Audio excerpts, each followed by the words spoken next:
Welcome to Graph Tutorials. I'm Shiva, and in this tutorial I'm going to take a look at how you can make a clipping mask for a group in Adobe Illustrator.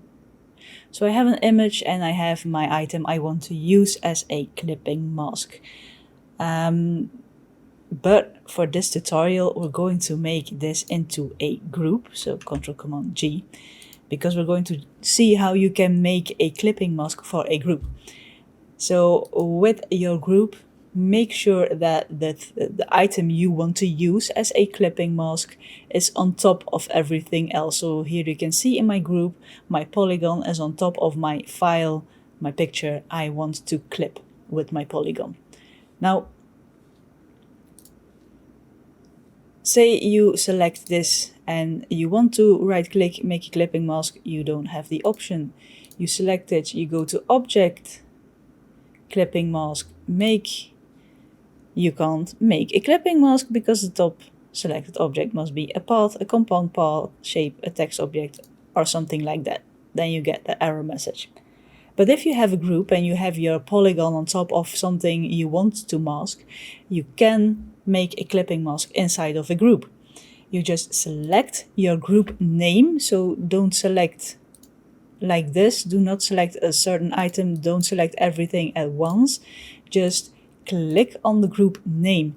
And when you click on the group name, you get the option here at the bottom to make or release a clipping mask. And when you click that button, you can see now you have made a clipping mask of your polygon tool and you have clipped the item below that shape. And same as with all the other clip groups, you can still adjust it using the options on top of here. When you select it, you can adjust the path itself with your direct selection tool. You can do all that. You can adjust the inside, the contents, you can move it around. Same as with any other clipping mask, you can still adjust it, select it, and you can even give it a stroke or a fill. I'm going to give it a stroke by selecting it and then going to the properties, choosing stroke, choosing how big you want your stroke to be, and now it has a stroke.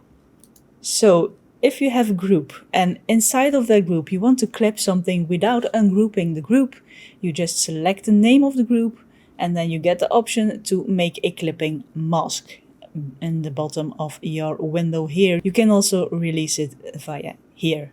So that's a quick tutorial on how you can make a clipping mask for a group inside of a group in Adobe Illustrator.